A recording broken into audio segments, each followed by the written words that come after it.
मंडळी म्हणून आपण करायची तयारी. आपण मंडळी आहोत आणि मंडळी हा मराठी शब्द आहे, प्राचीन शब्द आहे, जुना शब्द आहे आणि खूप सुंदर शब्द आहे. हा जुना जो शब्द आहे याला पत्नी म्हटलेले मंडळी म्हणजे आपण प्रभू येशूची पत्नी आहोत.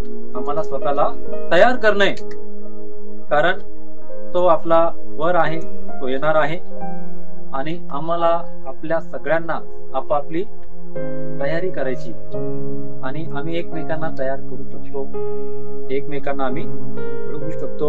आणि ही खूप सुंदर तयारी तुम्हाला मला आपल्या प्रत्येकाला करणं गरजेचं आहे.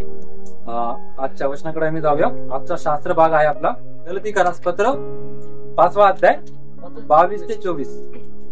आत्म्याच्या द्वारे निष्पन्न होणारे फळ प्रीती, आनंद, शांती, सहनशीलता, ममता, चांगुलपणा, विश्वासूपणा, सौम्यता, इंद्रिय दमन हे आहे. अशांविरुद्ध नियमशास्त्र नाही. जे ख्रिस्त येशूचे आहेत त्यांनी विकार व वासना यांच्यासह देह स्वभाव वधस्तंभावर ठेवला. या वचनामध्ये आम्ही पाहतो पौल गलतीकाराच्या मंडळीला लिहितो आत्म्याच्या द्वारे बाहेर येणारी फळं, आणि याविषयी तो म्हणतो की अशांविरुद्ध नियमशास्त्र नाहीये. आणि जे ख्रिस्त येशूचे आहेत त्यांनी विकार आणि वासना काय केलेले वधस्तंभावर, आमचे आजार, आमचा राग, आमचा हेवा हा वधस्तंभावर गेलेला आहे. आणि तो वधस्तंभावर जाण्यासाठी आपल्या जीवनात फळं पाहिजे. आणि आम्हाला दान नसले तरी चालत, वरदान नसले तरी चालत. आणि करिंथकरांचा जर तुम्ही 13वा अध्याय पाहतात, पौल म्हणतो माझ्यामध्ये खूप मोठा विश्वास आहे, माझ्या प्रार्थनेने सगळं काही होतं. दानांविषयी तो बोलतो, खूप काही बोलतो, मला खूप काही करता येतं, पण पुढं तो म्हणतो माझ्या काही जर प्रीती नसली, फळ नसलं, माझं दान शून्य आहे, मी कोणत्या कामाचा नाही. माझ्या शब्दाने मेलेले जिवंत होते, माझ्या शब्दाने सगळं काही होईल, पण माझ्यामध्ये जर फळ नाहीये काय उपयोगाचा. माहिती तो काय मोठं करत आहे, फळ मोठं करते, दान नाही. ख्रिस्ती लोक दान मोठं करतात, फळ छोटं करतात. परंतु मंडळी या नात्याने आपल्याला काय तयारी करायची आहे हे आज आम्ही समजून घेऊया. आणि प्रियजनो, कृपा करून आम्ही आपली स्वतःची तयारी करणार. आम्ही वैयक्तिक किती तयारी केली आहे, किती तयारी करायची, किती बाकी आहे, कृपा करून समजून घेऊया. आम्ही आपले डोळे उघडूया. आम्हाला तयारी करणं गरजेची का? कारण पवित्र शास्त्र नवा करार फळाविषयी काहीतरी उत्तम बोलतो. आणि प्रीती हे वरदान पण आहे आणि फळ पण आहे. यामध्ये जर आम्ही चालू तर खूप सुंदर गोष्ट आहे. आणि आम्हाला ही तयारी करायची. या 22व्या वचनामध्ये आम्हाला पवित्र आत्म्याची फळं आम्हाला पाहायला भेटतात. प्रीती, आनंद, शांती, सहनशीलता, ममता, चांगुलपणा, विश्वासूपणा, सौम्यता, इंद्रिय दमन. ही ज्यांच्यामध्ये आहेत त्यांच्या विरोधात देवाचा नियमशास्त्र नाही, ते देवाच्या वचनामध्ये. आणि त्यांच्या विरुद्ध देव पण नाही, प्रभू ख्रिस्त पण नाही आणि त्याचा नियम पण नाही. आणि आम्ही या फळामध्ये चालावं ही देवाची इच्छा आहे. आम्हाला ही तयारी करणे. आणि आम्ही जर वरदानाने भरवले खूप चांगली गोष्ट आहे, पण त्या वरदानांना सुंदर करण्यासाठी, ते वरदान प्रभावित होण्यासाठी आम्हाला फळांची आवश्यकता आहे. आणि ती फळं फक्त इथं आहेत. आणि आम्हाला याविषयी पवित्र शास्त्र जे सांगतं आम्हाला ते समजणं गरजेचं आहे. पहिलं त्यामध्ये येतं आज्ञापालन. आम्हाला पहिली तयारी काय करायची आहे? आज्ञापालन. नव्या करारामध्ये प्रभू येशू ख्रिस्त एक दाखला देतो 2 पुत्रांचा. वडील आपल्या एका मुलाला म्हणतो जा शेतामध्ये जा. तो म्हणतो बाबा मी चाललो. प्रेमाने उत्तर देतो, पण तो नाही जात. मग वडील दुसऱ्याला म्हणतात की मुला जा. तो तोंडावर वडलेला झिडका देतो, मी नाही जात. मग त्याला मनस्ताप होतो आणि तो काय करतो? शेतात जातो. प्रभूने तिचा प्रश्न विचारला, कोणी पित्याच्या इच्छेप्रमाणे केलं? आणि ऐकणारे उत्तर देत होते दुसऱ्या मुलाने. बघा, आम्ही ऐकतो, आम्ही म्हणतो करतो, जातो, चांगला आहे, आम्हाला आवडलं, देवाने स्पर्श केला, देव बोलला, देवाने माझी भेट घेतली, आमची उत्तर असतात. या उत्तरावर देव खुश नाहीये. परमेश्वर कधी खुश होईल माहितीये? आम्ही जेव्हा ऐकलेल्या गोष्टी, आम्हाला भेटलेल्या गोष्टी यांचं आज्ञा पालन जेव्हा आम्ही करतो, तेव्हा परमेश्वर आमच्या संबंधी खुश. आज्ञा पालन आणि 5 सर्व दृष्टिकोनांमध्ये आज्ञा पालनाचं स्थान जर आम्ही बघितलं, सर्वात वर आहे. आज्ञा पालन पवित्र शास्त्रामध्ये सर्वात वरचं स्थान आहे सगळ्या दृष्टिकोनांमध्ये. मग तुम्ही उत्पत्तीपासून बघा की परमेश्वराने नोहाला काहीतरी करायला सांगितलं, नोहाने केलं. वेडापणा होता तो जगाच्या दृष्टीने. लोक हसत होते की हे काय करत आहे हा. नोहाने लोकांचं नाही ऐकलं, नोहाने लोकांकडे लक्ष नाही दिलं, नोहाने देवाचं ऐकलं. आम्ही जेव्हा लोकांच्या शब्दाकडे लक्ष देतो ना, आम्हाला आज्ञा पालन करणं मूर्खपणा वाटतो. आणि परमेश्वराने वचन सांगते, नोहाला जे काही सांगितलं ते सर्व त्याने केलं.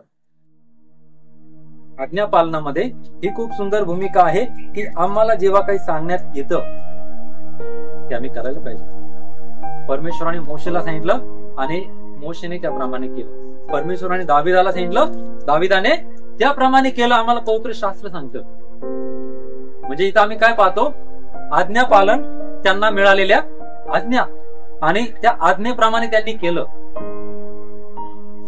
पहिले शमूएल मध्ये तुम्हाला पाहावयात भेटल, शाऊल राजाने जेव्हा चूक केली तेव्हा शमूएल संदेशला त्याला भेटायला गेला आणि तो त्याला उत्तर देतो, आज्ञा पालन केल्याने जसा परमेश्वर संतुष्ट होतो तसा यज्ञानी आणि होमानी होत नाही. आम्हाला देवाला प्रसन्न करायचंय, आम्हाला देवाला खुश करायचंय, आम्ही आज्ञा पालन करतो, आम्ही ऐकणार नाही. म्हणून याकोब त्याच्या पत्रामध्ये म्हणतो, केवळ ऐकणारे होऊ नका, वचनाप्रमाणे आचरण करणारे व्हा. म्हणजे आज्ञा पालन करणारे आम्ही झालो पाहिजे. आमच्यासाठी दररोज प्रतिवेळी वेगवेगळे संदेश आहेत, उत्तेजन करणाऱ्या गोष्टी आहेत. ऐकून आम्हाला खूप आनंद वाटेल, उत्साह वाटेल. पण माहितीये, त्या ऐकण्याबरोबर जर आज्ञा पालन आहे, आम्ही आशीर्वादांचा स्वीकार आपल्या जीवनात करतो. ऐकून लाभ आहे, पण त्याप्रमाणे जर आम्ही करतो, प्रभू येशू म्हणतो तुम्ही धन्य आहात जर तुम्ही तसं करता. आम्ही आशीर्वाद घेऊ शकतो.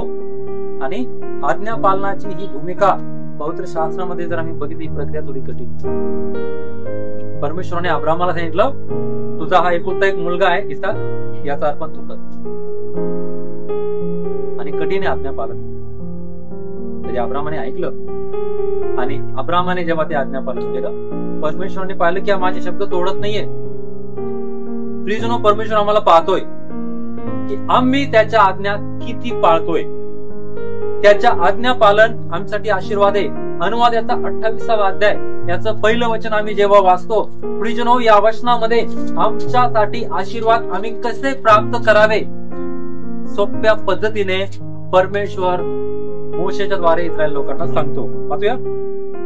तुझा देव परमेश्वर याची वाणी तू लक्षपूर्वक ऐकशील आणि ह्या ज्या सर्व आज्ञा आज मी तुला सांगतोय त्या काळजीपूर्वक पाळशील, तर तुझा देव परमेश्वर पृथ्वीवरील सर्व राष्ट्रापेक्षा तुला उंच करेल. पहा, या ठिकाणी आम्ही आज्ञा पालनाविषयी आम्ही पाहतो. परमेश्वर काय सांगत आहे?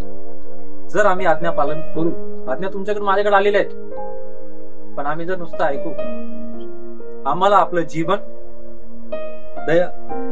जैविक अवस्था, आर्थिक आणि आत्मिक अवस्था तशीच आम्हाला पाहायला भेटेल. परमेश्वर मोशेद्वारे इस्रायल लोकांना म्हणाला, ज्या आज्ञा मी तुला आज देत आहे त्या जर तू काळजीपूर्वक पाळशील, लक्षपूर्वक ऐकशील, तर हे सर्व आशीर्वाद, 1-2 आशीर्वाद नाही, परमेश्वर म्हणते सर्व आशीर्वाद तुझ्याकडे येईल. जर आम्हाला वाटतं मी आशीर्वादित व्हावं, माझं परिवार, माझे लेकर आशीर्वादित व्हावं, प्रियजनो, मला हे शोध नाही माझ्यामध्ये देवाच्या आज्ञा मी पालन करत आहे का? माझं परिवार, माझे लेकर, माझी मंडळी, माझे लोक त्याच्या आज्ञाचं पालन करत आहेत का? आज अनेक समाजातले लोक त्यांना देवाकडून मिळालेल्या आज्ञाचं ते पालन करतात. काय हो तिकडं? आम्ही का न करावं? परमेश्वर म्हणतो जर तुम्ही करणार ना, हे सगळे आशीर्वाद तुमच्या मागे येतील. आशीर्वाद मागण्याची आम्हाला गरज नाहीये.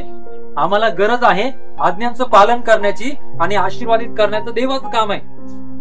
पण आम्हाला पाहाव्यास भेटतो की आम्ही ऐकतो पण करत नाही. आज्ञाधारक व्यक्ती याचं चांगलं चिन्ह काय माहितीये का?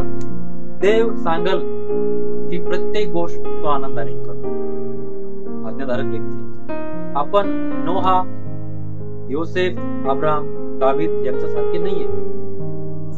त्यांना खडतर प्रसंगातून जावं लागलं, पण त्यांनी आज्ञाने मोडली आणि देवाने त्यामुळे त्यांना आशीर्वादित केलं. देवाने त्यांना ते केलं. आज्ञाधारक व्यक्तीचं चिन्ह काय माहितीये का? देव सांगल ती प्रत्येक गोष्ट तो आनंदाने करतो.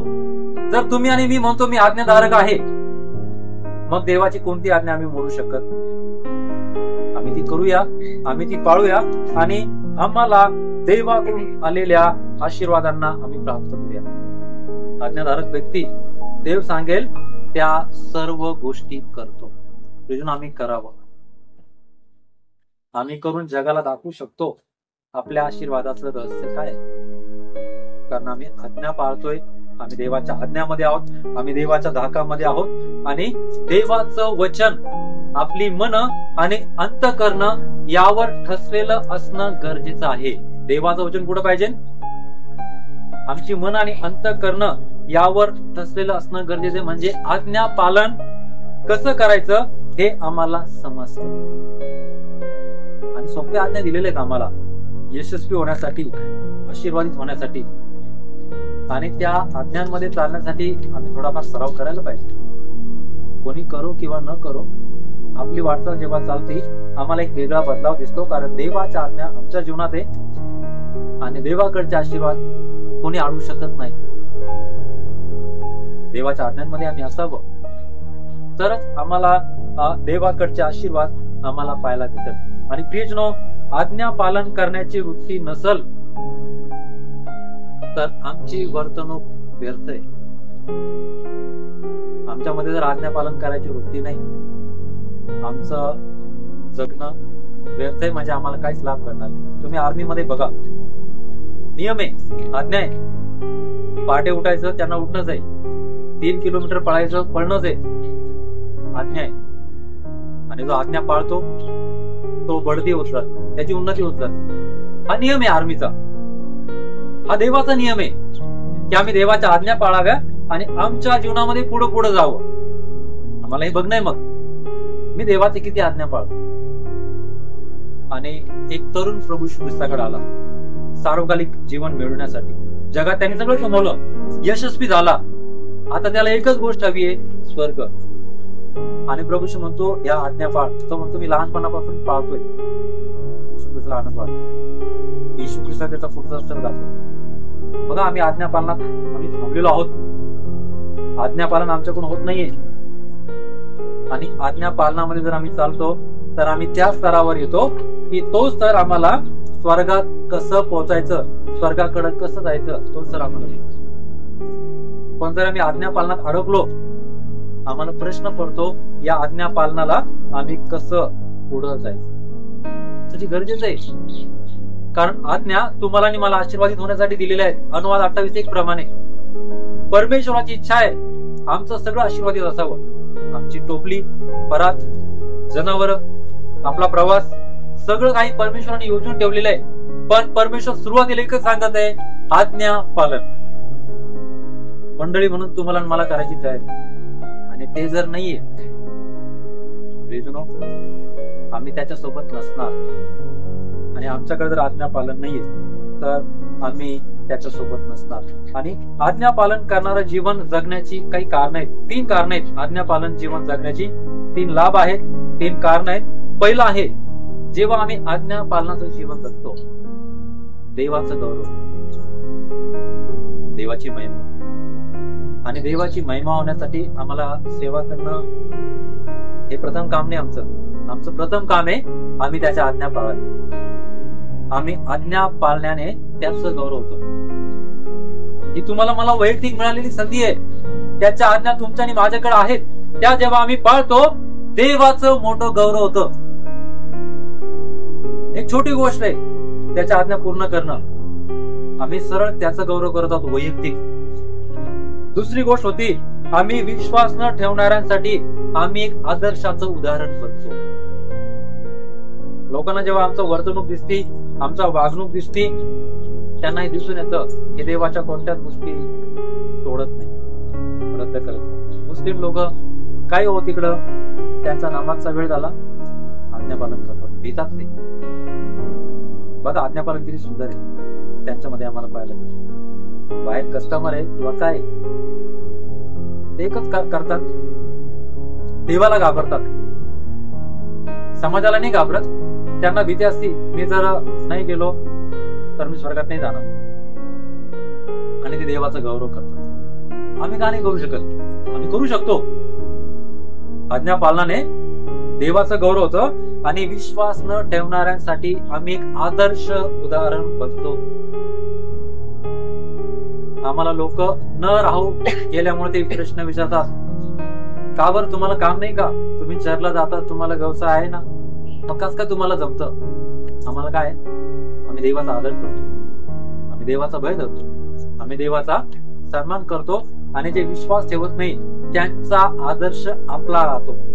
आम्ही त्यांसाठी आदर्श युक्त बनतो. तिसरी गोष्ट होती, आम्ही आत्म्याने भरत जातो. आम्ही त्याच्या आत्म्यात भरत जातो. आम्हाला त्याच्या आत्म्याने भरायचे असं वाटतं, आम्हाला आज्ञा पालन करणं. आज्ञा पालनाशिवाय आम्ही आशीर्वादित होणार नाही आणि आत्म्याने पण नाही करणार. आमच्यासाठी आज्ञापालन खूप गरजेचं आहे, कारण जर आम्हाला त्याच्या आत्म्यात भरायचंय, त्याच्या आत्म्यात चालायचंय, आमच्यासाठी ते महत्वाचं आहे. चौथं, की आम्ही ख्रिस्ती लोकांसाठी आदर्श उदाहरण घालून देतो. आम्ही मग कोणासाठी आदर्श बनतो माहितीये? ख्रिस्ती लोकांसाठी, ज्यांचं देवाकडं, त्याच्या वचनाकडं लक्ष नाहीये.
सर्वजण प्रभू येशूचं वचन वाचतात, पण त्याचं वचन आम्हाला जे सांगत आहे मी काय करत का?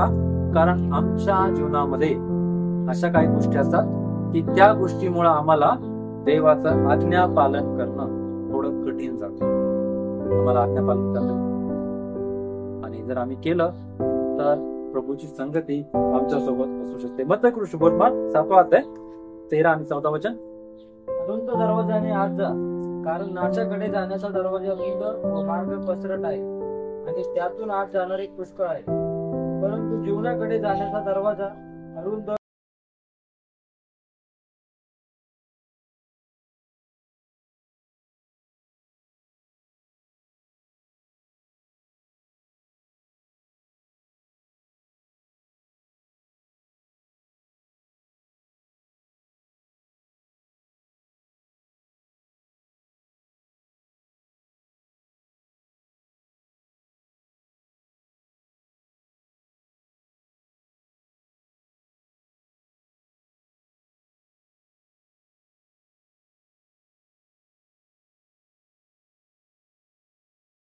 आम्हाला या ठिकाणी आज्ञा पालनाविषयी आम्हाला खूप चांगल्या रीतीने आम्हाला सांगतो.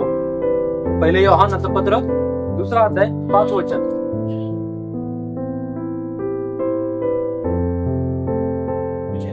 कोण 5?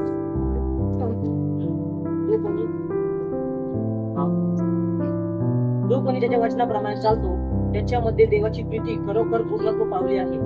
यावरून आपल्याला कळून येते की आपण त्याच्या ठायी आहोत. आम्हाला वचन सांगतं, जो कोणी त्याच्या आज्ञा पाळतो त्याच्यामध्ये देवाचं प्रेम पूर्णपणे आहे. बघा, आज्ञा पालन करणारं जीवन आमचं असलं पाहिजे. आम्ही ख्रिस्ती आहोत आणि ख्रिस्ती असण्याचं पहिलं चिन्ह आहे आम्ही त्याच्या आज्ञांसाठी सोबत काही हो आम्ही त्याच्या आज्ञा पाळतो. आणि प्रभू श्री ख्रिस्त म्हणाला की जे देवाचं वचन ऐकतात आणि देवाचं वचन पाळतात ते धन्य आहेत. फक्त ऐकणारे नाही तर पाळणारे सुद्धा धन्य आहेत. आणि आम्ही धन्य असावं ही देवाची आमच्यासाठी इच्छा आहे. देवाच्या वचनाचं आज्ञा पालन करण्यासाठी आम्ही बांधील असलो पाहिजे. म्हणजे आम्हाला कोणतीच तडजोड नाही. कशासाठी? देवाच्या वचनाचं पालन करण्यासाठी आम्हाला कोणती सूट नाहीये, कोणती मोकळीकता नाहीये. आम्ही पूर्णपणे बांधील आहोत. आणि प्रियजनो, जर त्याचा आत्मा तुम्हाला सत्य शिकवत आहे तर मग ते आम्ही आचरणात आणायला पाहिजे. त्याच्या वचनामध्ये त्याचा आत्मा आहे का नाही? मग त्याचा आत्मा आमच्याशी बोलतो, मग ते सत्य आम्ही आचरणात आणायला पाहिजे. परंतु आणि त्या आचरणात आणण्याबरोबर आम्ही परिपक्व आम्ही होत गेलो पाहिजे. आमचं परिपक्व जीवन होत गेलं पाहिजे आणि आम्ही देवासाठी अधिक उपयुक्त असे बनू शकतो. कधी माहितीये का? त्याचा आत्मा आमच्याशी बोलत आहे, त्याचा आत्मा आम्हाला सत्य शिकवत आहे, त्याचं वचन आम्हाला सत्य शिकवत आहे. तर आम्ही प्रौढ होऊ नये, आम्ही परिपक्व होऊ नये. आणि हे जर आम्ही होऊ तर आम्ही त्याच्या कार्यासाठी उपयुक्त होऊ. ऐकून उपयुक्त होणार नाही. आम्ही जेव्हा त्याच्या आज्ञाचं पालन करतो तेव्हा आम्ही त्याच्यासाठी उपयुक्त असे होऊ शकतो. दुसरी गोष्ट आम्हाला मंडळी या नात्याने ज्याची तयारी करायची आहे ती आहे लीनता,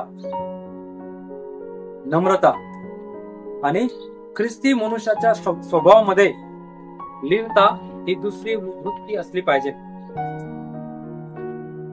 आम्ही पाहतो मोशेबद्दल, जो एक समय कूल करणारा, रागाने भरलेला, रागात चालणारा व्यक्ती होता.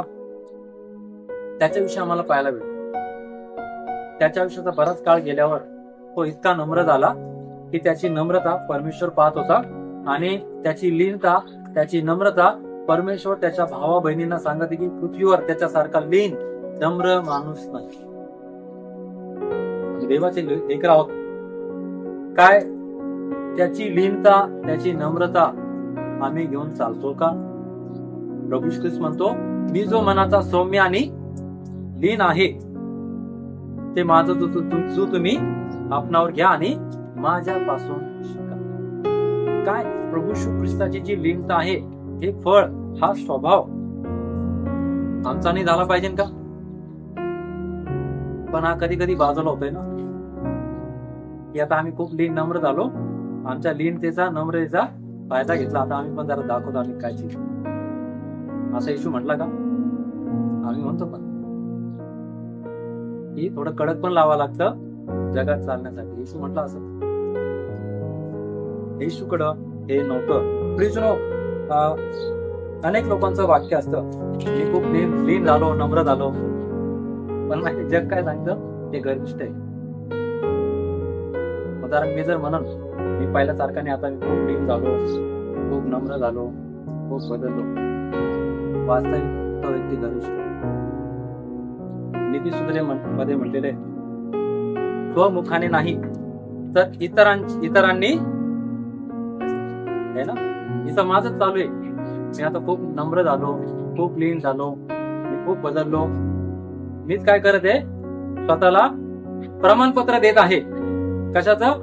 नम्रतेचं, बदलल्याचं. आणि जग आम्हाला सांगतं व्यक्ती बदललेली नाहीये, व्यक्ती गर्विष्ठ आहे. आणि आम्ही याविषयी विचार करायला पाहिजे. आमच्या विषयी, आमच्या वर्तणुकीविषयी इतरांनी बोलायला पाहिजे. आणि आजच्या समाजावर माहिती आहे, अहंकार आणि स्वार्थ याचं राज्य आहे. आज आणि जगामध्ये पाहिजे. मंडळी ते साधन आहे, मंडळी ते ठिकाण आहे, इथं आम्ही प्रभूच्या हातातले पात्र आहोत. हे पात्र लीन आणि नम्र असले पाहिजे. आणि पवित्र शास्त्र सांगतो, परमेश्वर दीनांना उंच करतो आणि गर्विष्ठांचा तो विरोध करतो, त्यांचा तिरस्कार करतो. आमच्या धार्मिकतेचा जरी गर्व असला, परमेश्वर आमचा तिरस्कार करतो. आम्ही लीन नम्र असावं. आणि प्रभूने शिष्यांचे पाय धुतले, जसं आम्ही मागं बघितलं, तो लीन आणि नम्र झाला. आम्हाला जमलं पाहिजे. आम्हाला जर कोणी खराब वागणूक देतं, त्यामध्ये आम्ही आनंदी असलो पाहिजे. आम्ही कुरकुर नाही केली पाहिजे. आणि कारण प्रभूने ही लीनता, ही नम्रता धारण केली. आणि आजच्या जगामध्ये स्वार्थ आणि अहंकाराचा प्रभाव आहे. प्रियजनो, माहितीये मंडळी, एकमेव अशी गोष्ट आहे जिच्यावर लीनतेचा, नम्रतेचा प्रभाव आहे. आणि तो जर जगावर पडला तर जग बदलू शकतो. मत्ती शुभवर्तमान याचा 10वा अध्याय आणि याचे 38 ते 39 वचनामध्ये आम्हाला वचनामध्ये पाहायला भेटतं. मत्ती 10वा अध्याय 38 ते 39. आणि जो आपला वधस्तंभ उचलून घेऊन माझ्या मागे येत नाही, तो मला योग्य नाही. ज्याने आपल्या जीव राखीला, तो त्याला गमावेल. आणि ज्याने माझ्याकरिता आपला जीव गमविला, तो त्याला राखील. या ठिकाणी आम्हाला वचन सांगत आहे, स्वतःला विसरून जाण्याची किंमत आम्ही मोजावी आणि आम्ही स्वतःचा उदो करू नये. काय करू नये? आम्ही स्वतःच, मी किती भारी आहे, मी किती सुंदर आराधना करतो, मला किती छान संदेश देता येतो, मला किती प्रगती करता येतात. आम्ही वधस्तंभ घेतलेला नाहीये. आम्ही स्वतःच काय करत आहोत? स्वतःला मोठं करत आहोत. पण प्रभू काय सांगत आहे की जो आपला वधस्तंभ उचलून माझ्या मागे येत नाही, तो मला योग्य नाही. हा वधस्तंभ नाहीये. आम्ही स्वतःला मोठं करणं. माझा संदेश किती प्रभावी आहे, माझी प्रार्थना किती चांगली आहे. प्रभू म्हणतो, ज्याने आपला जीव राखला तो गमावेल. आणि आम्ही स्वतःला, आम्ही नेहमी लीन, नम्र, शून्य असावं. प्रभू श्री ख्रिस्ताने अनेक चमत्कार करताना सांगितलं, मला प्रगट करू नका, मला सांगू नका. प्रभूने दाखवलं. आणि प्रियजनो, हा स्वभाव आमच्यामध्ये प्रभूचा असला पाहिजे. फिलिप्पीकराचं पत्र, खूप सुंदर वचन आहे, 2रा अध्याय 3 आणि 4 वचन. फिलिप्पीकराचं पत्र 2रा अध्याय 3 आणि 4 वचन. तट पाडण्याच्या अथवा पोकळ डौल मिरवण्याच्या बुद्धीने काहीही करू नका, तर लीनतेने एकमेकांना आपल्यापेक्षा श्रेष्ठ माना. तुम्ही कोणीही आपले हित पाहू नका, तर दुसऱ्यांचेही पहा. या ठिकाणी पौल सांगतो की तड पाडण्याचा अथवा पोकळ डौल मिरवण्याच्या बुद्धीने काही करू नका. पोकळ डौल म्हणजे मी खूप चांगला आराधक आहे, मी खूप चांगलं वाद्य वाजवतो, पोकळ डौल. आणि जर तुम्ही पवित्र शास्त्रात बघितलं, पौल एक अशी व्यक्ती होती, त्याने डॉक्टरेट पदवी मिळवलेली होती. सगळ्यांपेक्षा तो टिकलेला होता, पण तो सगळ्यांचा दास झाला.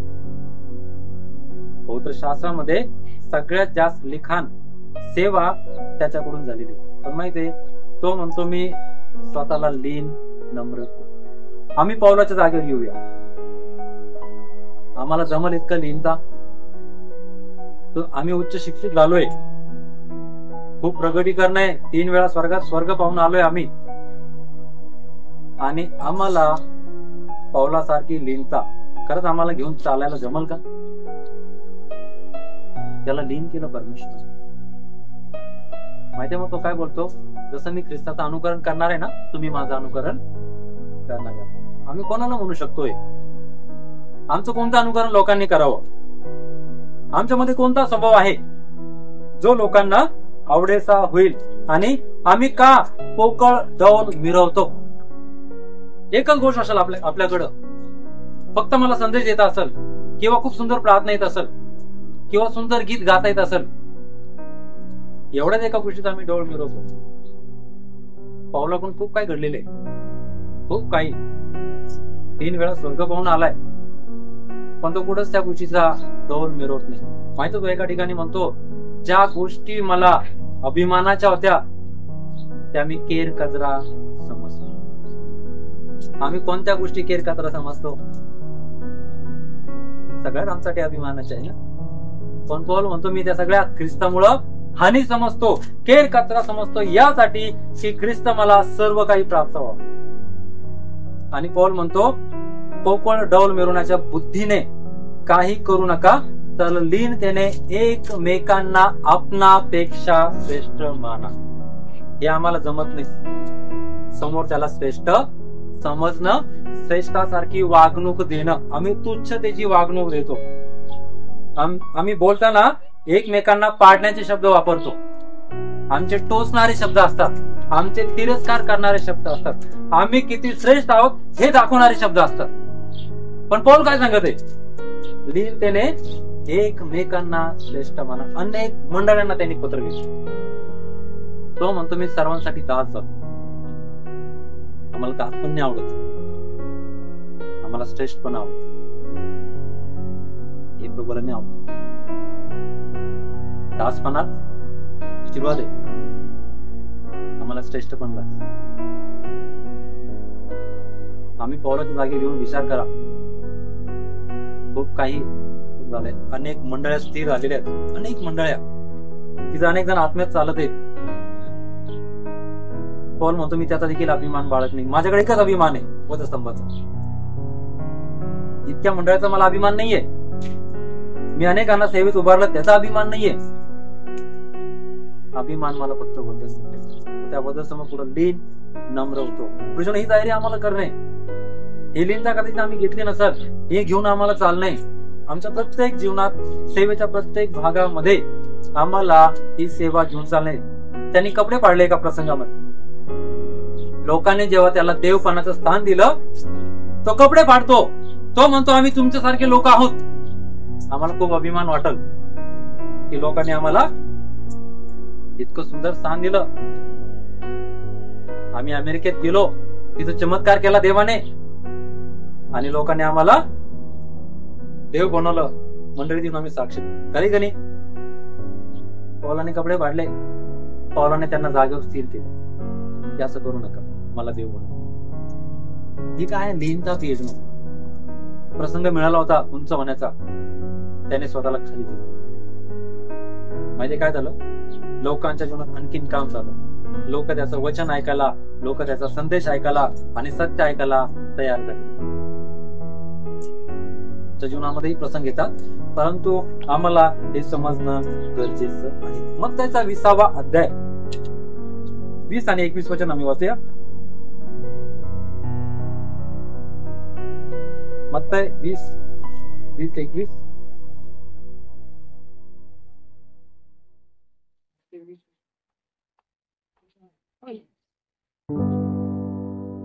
तेव्हा जब्दीच्या मुलाच्या आईने आपल्या मुलांसह त्याच्याकडे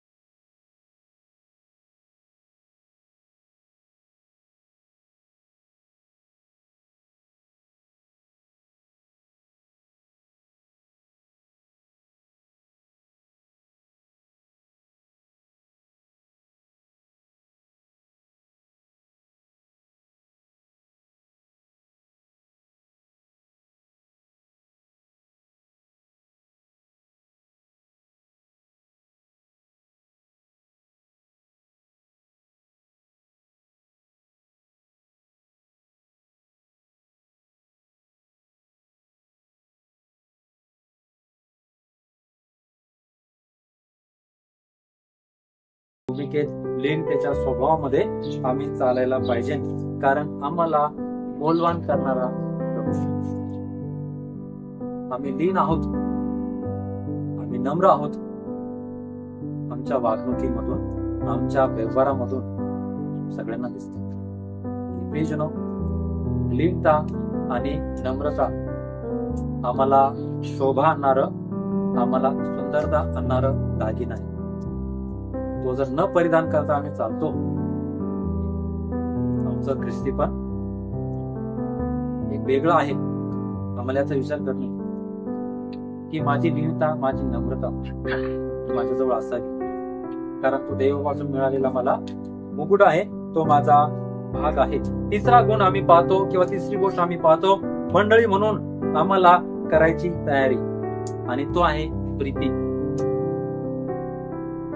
नम्र वृत्तीचे लोकच फक्त इतरांवर प्रेम करू. कोणते लोक? नम्र वृत्तीचे लोक इतरांवर. मला आम्ही जर नम्र आहोत, आम्हाला जमत, आम्हाला सांगायची गरज नाही, मुला तू याच्यावर प्रेम कर. तो देवाचा भय धरतो, देवाचा आज्ञा त्याच्या हृदयात आहे, आणि त्याला माहिती आहे देवाच्या आज्ञा नाही पाळल्या समस्येमध्ये राहील. नम्र आणि लीन वृत्तीचे लोक एकमेकांवर प्रेम करतात. आम्ही आणि बघूया, नाहीतर आमचं जीवन प्रीतीशिवाय कडूपणे भरलेलं. प्रीती नाही तर एकच गोष्ट आहे, कडूच आहे. आणि येशू ख्रिस्ताने स्वतःला कधीच कडू होऊ दिलं नाही. खूप मोठे प्रसंग आले, पण कडूपणाला येशूने जीवनात क्षणभरही स्थान दिलं नाही. आमच्या जीवनामध्ये आम्हाला पाडणारे खूप सारे प्रसंग आहेत, आणि ते जणो ऐहिक प्रेम म्हणजे जगिक प्रेम ही एक भावना आहे.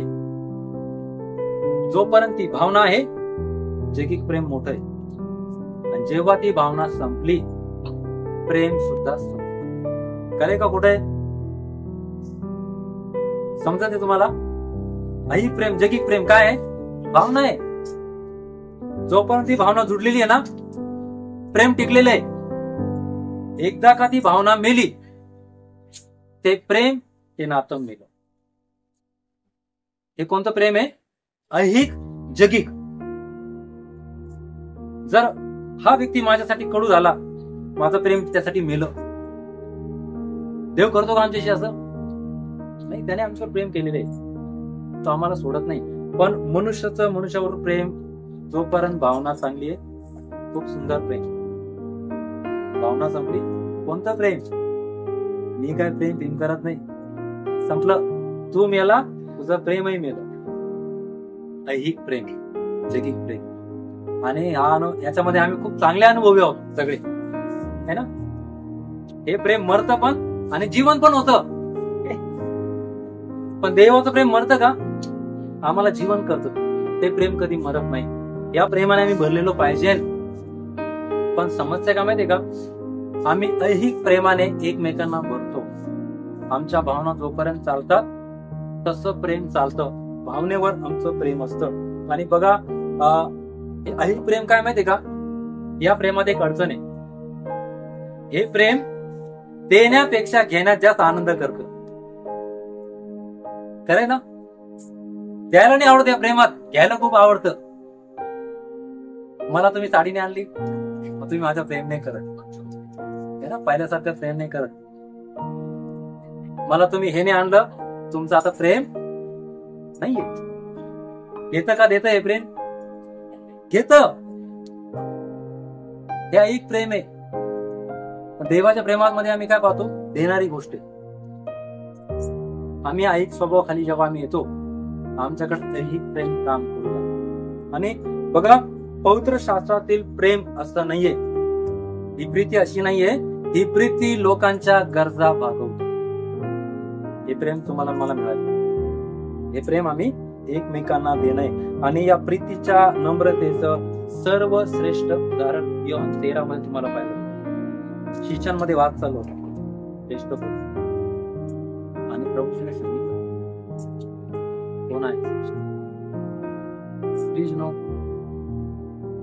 आम्ही का येशू ख्रिस्त असताना, त्याच्या आत्म्याची उपस्थिती असताना श्रेष्ठतेचे विचार करत? आणि येशू ख्रिस्ताने एक धडा शिष्यांना शिकवला. हा आमच्या सर्वांसाठी खूप महत्वाचा आहे.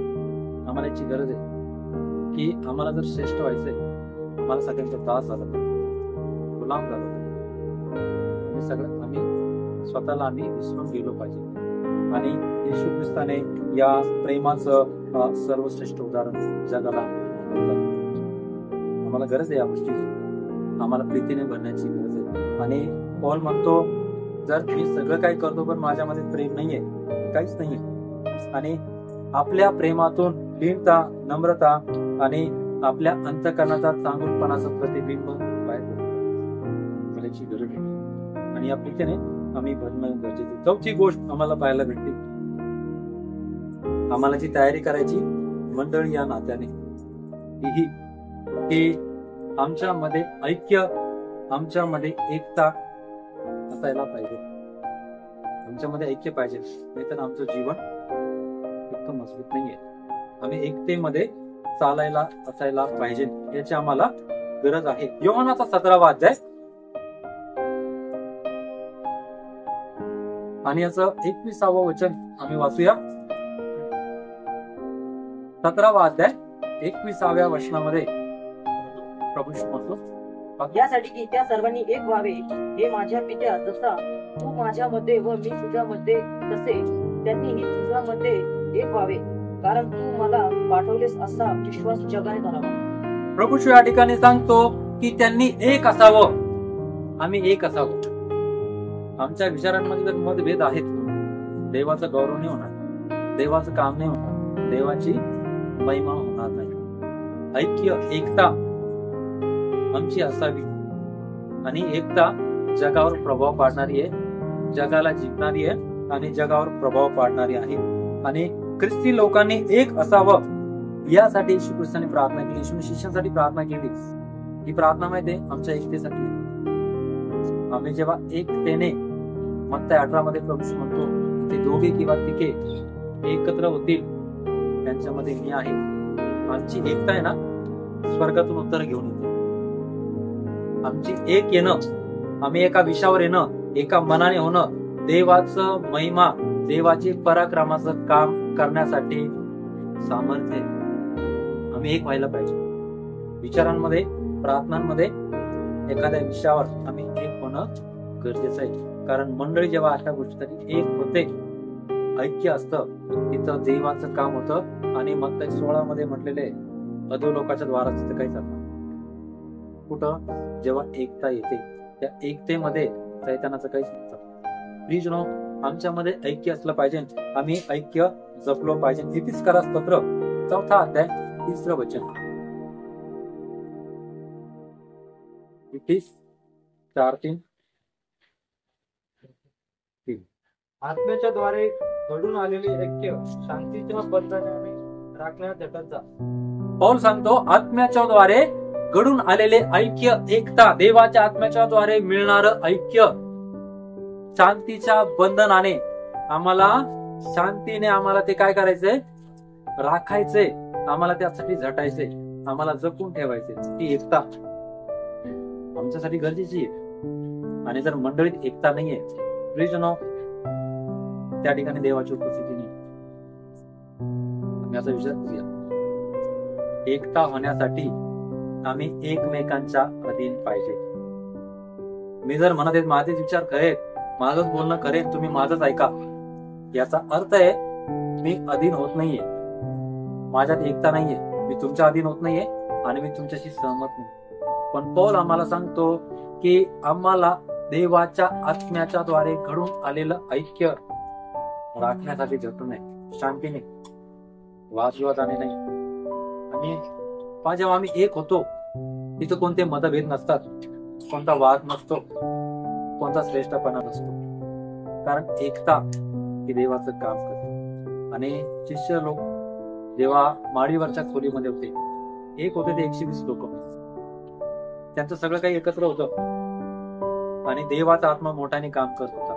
मंडळी जेव्हा एकत्र येते, ऐक्य राखते, विचाराने, मनाने, अंतःकरणाने, तुम्हाला सांगू, देवाच्या आत्म्याला त्या ठिकाणी राहायला हवं. आम्ही 10 आहोत, 100 आहोत का 1000 आहोत, पण जर आमच्यामध्ये एकता आहे तर देवाची उपस्थिती आहे. काम देवाचा आत्मा करू. आम्ही प्रार्थना करू, पण काम देवाचा आत्मा करू, देवाच्या नावाचं महिमा. आमची एकता खूप गरजेची आहे. ज्या गोष्टी आमच्या प्रयत्नाने होऊ शकत नाही, आमच्या एकत्रित येण्याने होऊ शकतो. आणि ऐक्य हा मंडळीच्या जीवनातील एक महत्वपूर्ण भाग आहे. आणि सैतान या ऐक्यावर हल्ला करतो, परिवाराच्या सुद्धा ऐक्यावर हल्ला करतो. म्हणून प्रभू येशू म्हणतो, आपसात तूट पडलेलं घर, राज्य, मंडळी काहीच टिकत नाही, देश सुद्धा नाही टिकत. का? विचारांमध्ये मतभेद आलेले नाही टिकत. देश, मंडळी, परिवार, घर नाही टिकत, कारण विचारांमध्ये फूट आहे, मतभेद आहे आणि सैतान या एकतेवर हल्ला चढवतो. आणि प्रियजनो, ऐक्यामुळे देवाचं गौरव होतं आणि त्याच्या नावाचा आदर होतो. आमची एकता खूप महत्वाची आहे आणि कोणत्याही परिस्थितीमध्ये ही एकता, हे ऐक्य तुटू न देण्यासाठी आम्ही सगळ्यांनी प्रयत्न करतो. कारण सैतानाला आम्हाला अडवण्यासाठी, पाडण्यासाठी आमची एकता खूप मोठी आहे. आमची प्रार्थना तेव्हाच काम करल जेव्हा आम्ही एक आहोत, तेव्हा सैतान हरल. वैयक्तिक सैतानाला आम्ही नाही हरवू शकत. मंडळी जेव्हा एकत्र येते, सैतान हरल्या जातो. पहिले कोरिन्थीकरास पत्र 1 अध्याय 10 आणि 11 वचन.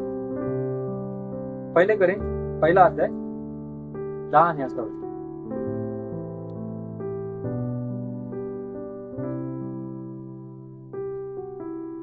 बंधुजनो, आपला प्रभू येशू ख्रिस्त याच्या नावाने मी तुम्हाला विनंती करतो की तुम्हा सर्वांचे बोलणे सारखे असावे, म्हणजे तुमच्यामध्ये फुटी पडू नये. तुम्ही एक चित्ताने व एक मताने जोडलेले व्हा. या ठिकाणी आम्ही पाहतो, पौल या ठिकाणी सांगतो की आमच्यामध्ये फुटी असू नये, आमचं बोलणं सारखं पाहिजे. आम्ही जर एखाद्या विषयाला आम्ही हात घालत आहोत, एखादा प्रस्ताव आपल्या समोर येतो, तर आमचं बोलणं एकसारखं पाहिजे, भले परिस्थिती काय असो. मोशेने 10 हेरांना यरीहोच्या माहिती काढायला पाठवलं. 8 जणांनी वाईट बातमी आणली, दोघांकडे चांगली बातमी. 8 जण सहमत होते आणि त्या 8 जणांवर देवाचा पूर झाला. का माहितीये का? त्यांच्या बातमीमुळं लोकांमध्ये अविश्वास आला, भीती आली, असुरक्षा आली. 2 जणांकडे चांगली बातमी होती आणि या 2 जणांकडचा विश्वास मोशेने जेव्हा बघितला, तेव्हा त्यांनी तयारी केली.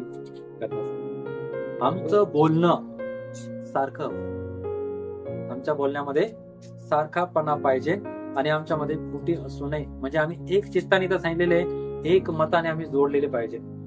मंडळी नात्यात परिस्थिती काय असो, प्रसंग कोणताही असो, आम्ही एक मताने, ऐक्याने आम्ही चालणं गरजेचं आहे. आणि हीच गोष्ट पौल फिलिपिकराच्या पत्रामध्ये सांगतो. 1 अध्याय 27 वचनामध्ये तो म्हणतो की सांगायचे तुम्हाला इतकेच की ख्रिस्ताच्या सुवार्तेला शोभेल असं आचरण ठेवा. आणि तो म्हणतो, तुमच्या विषयी माझ्या ऐकण्यात असं आलं पाहिजे. काय ऐकण्यात आलं पाहिजे? तुम्ही एक जीवाने, एक मताने, पौल म्हणतो की सुवार्तेच्या विश्वासासाठी एकत्र लढत, एक चित्ताने स्थिर राहा. मंडळीचं काम आहे, आम्ही एक चित्ताने, एक मताने चालतो. मंडळी एक विचाराने चालते.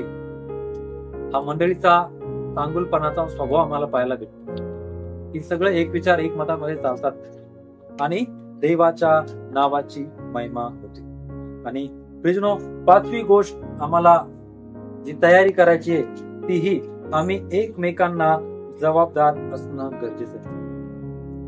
जबाबदारीच्या नातेसंबंधामध्ये आम्ही एखाद्या व्यक्तीवर इतरांची काळजी घेण्याची जबाबदारी असते. आम्ही जर एकमेकांना जबाबदार आहोत, उदाहरण, एखादा व्यक्ती चर्चला येत नाही हे जर आमच्या लक्षात येतं, तेव्हा आम्ही त्याच्याकडे जाऊन मंडळी संबंधाच्या कर्तव्याविषयी आम्ही बोलतो.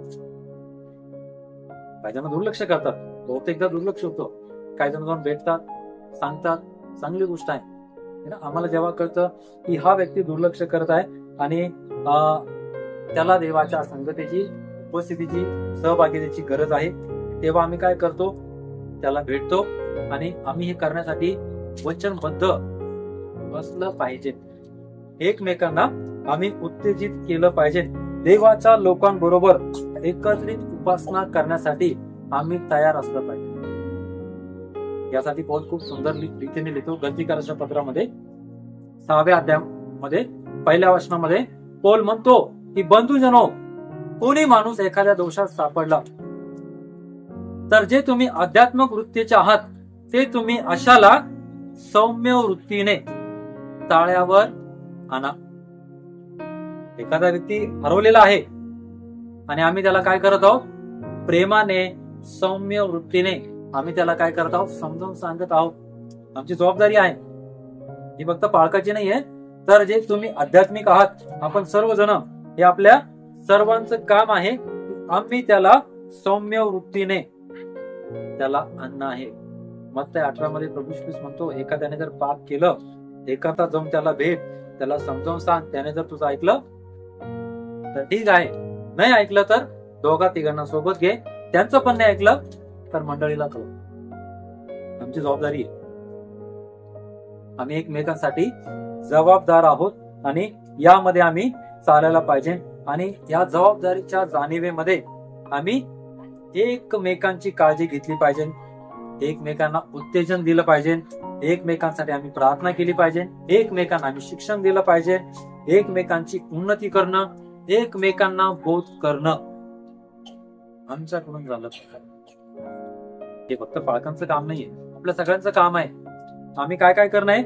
एकमेकांना उत्तेजन देणं आहे, एकमेकांसाठी प्रार्थना करणं आहे, एकमेकांना शिक्षण देणं आहे, एकमेकांना बोध करणं आहे आणि एकमेकांची उन्नती करणं आहे. शेवटचं मंडळी म्हणून तुम्हाला आणि मला करायची तयारी, ही खूप महत्वाची गोष्ट आहे. आणि त्याशिवाय आपण देवाची मंडळी आहोत दिसणार नाही. आणि ती आहे क्षमा करणे. कोणती गोष्ट आहे?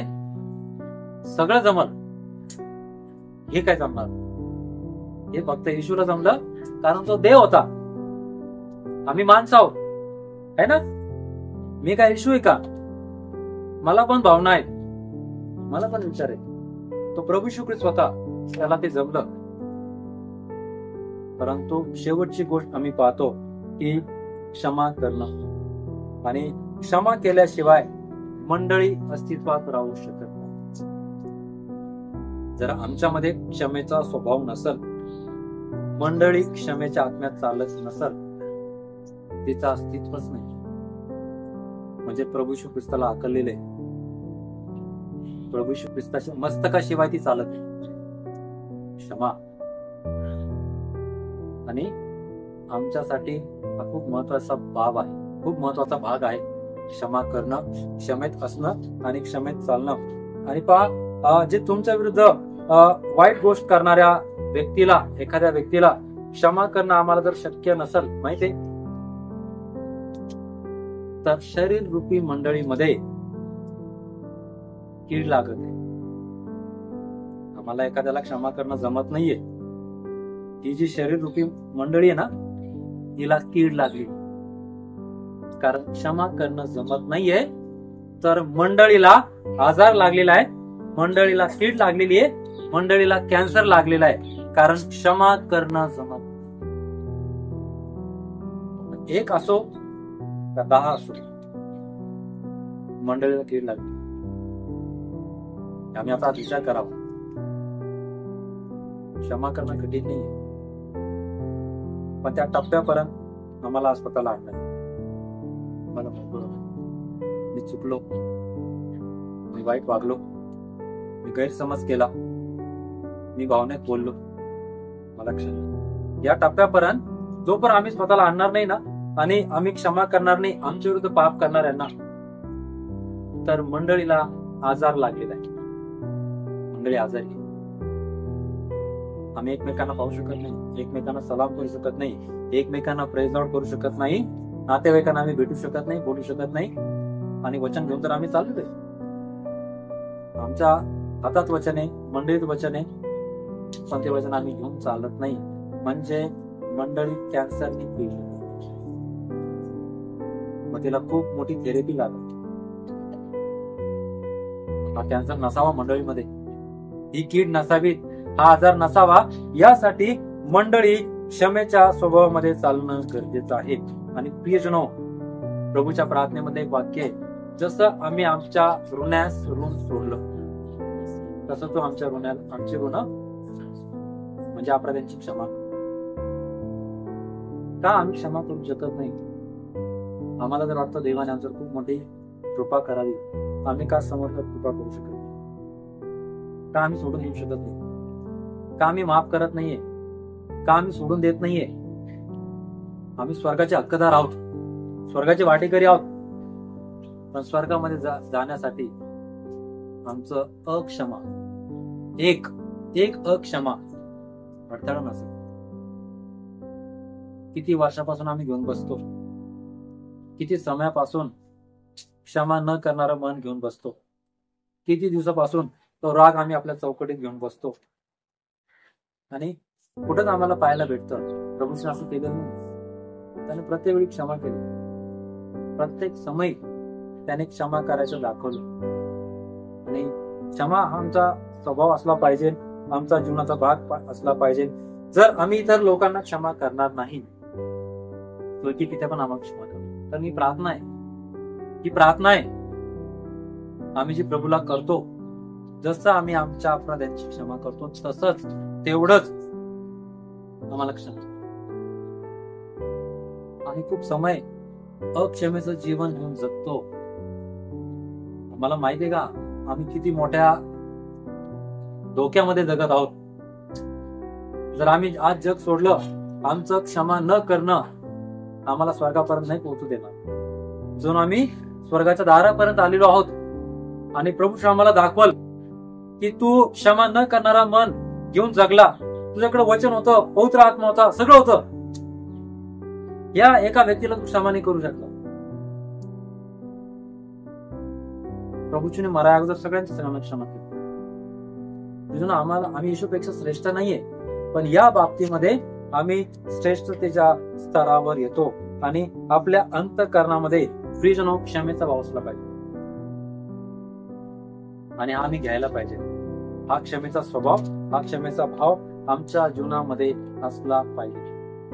आणि पौल त्याच्या अभिस्काराच्या पत्रामध्ये म्हणतो की तुम्ही एकमेकांबरोबर उपकारी कनवाळू व्हा, कळवळा दाखवा एकमेकांना. आणि तो पुढे म्हणतो जशी देवाने ख्रिस्ताच्या ठाई तुम्हाला क्षमा केली तशी तुम्ही इतरांना एकमेकांना क्षमा करा. देवाने आपल्याला बघितलं, पण आपल्याला पाहताना प्रभू मध्ये दिसतोय आणि आपल्याला क्षमा पौल म्हणतो मग तसे आम्ही एकमेकांना. हे कोण सांगत आहे? इफिसकाराचं वचन. मग जर आम्ही क्षमा करत नाहीये, आम्ही वचन रद्द करतो, आम्ही वचन नाहीसा करतो, आपल्या जीवनातून वचनाचा अधिकार नाहीसा करतो. आम्ही तयारी करत नाही. मग आम्ही ही तयारी करायला स्वतःला सिद्ध केले नाही. पौल म्हणतो तशी तुम्ही एकमेकांना ख्रिस्ताच्या ठाई एकमेकांना क्षमा करा. का नाही करू शकत? माझं मन का नाही तयार होत? आम्हाला याविषयी आम्हाला स्वतःला प्रश्न विचारावा. आणि बघा, जर अपराध करणाऱ्याला क्षमा करण्याची आमची मनापासून इच्छा असेल तर आम्ही कडूपणाच्या बंधनातून मुक्त होतोय. हे बंधन आहे कडूपणाचं, बंधनातून आम्ही मुक्त होऊ शकतो जर आम्हाला क्षमा करण्याची इच्छा असेल. आणि प्रभू आम्हाला ही मदत करू या बंधनातून बाहेर येण्यासाठी. आम्ही एकमेकांना मदत करणे यामधून बाहेर येण्यासाठी. मंडळी म्हणून तुम्हाला आणि मला या तयाऱ्या करायच्या आहेत. 6 तयारी आहेत ज्या आम्ही पाहतोय. शेवटची एक क्षमा, त्यानंतर आम्ही एकमेकांसाठी जबाबदार आहोत. एकमेकांना बोध करायचे, आम्हाला एकमेकांसाठी प्रार्थना करायची, एकमेकांना उत्तेजन करायचंय, एकमेकांना शिक्षण द्यायचंय, एकमेकांचं उत्तेजन द्यायचंय. आमच्यामध्ये एकता पाहिजे. चांगल्या गोष्टीसाठी आमच्याकडे एकता पाहिजे. आमच्यामध्ये एक विचार पाहिजे. आम्ही प्रीतीने भरलेलं पाहिजे. आमच्यामध्ये लीनता पाहिजे. आणि सगळ्यात महत्वाचं शेवटचं जे पहिलं होतं, आम्ही आज्ञाधारक असतो. देवाला त्याने आनंद होतो, देवाला त्याने शांती. आणि ही व्यक्ती बनवून ख्रिस्ताची मंडळी का ना आम्ही अशी मंडळी बनवू की जिला पाहून लोकांना आदर्श वाटत. लोकांच्या प्रश्नाची उत्तर मंडळीत असतील, एक लक्षात ठेवा. म्हणून प्रेषितांच्या पुस्तकात तुम्हाला पाहायला भेटल, मंडळीमध्ये दररोज लोकांची नवनवीन लोकांची भर पडत होती. कारण ही मंडळी प्रभूला आवडणाऱ्या स्वभावात चालत होती. या मंडळीमधून हे सगळं बाहेर येत होतं. प्रियजनो, आजही मंडळी ते चित्र आहे जे प्रभू मंडळीकडून पावलं. आम्ही जर स्वतः वैयक्तिक याची तयारी करू, तुम्हाला सांगू याचा प्रभाव गावावर, शहरावर, समाजावर या आम्ही उभं राहूया. प्रभूच्या आम्ही जाऊ.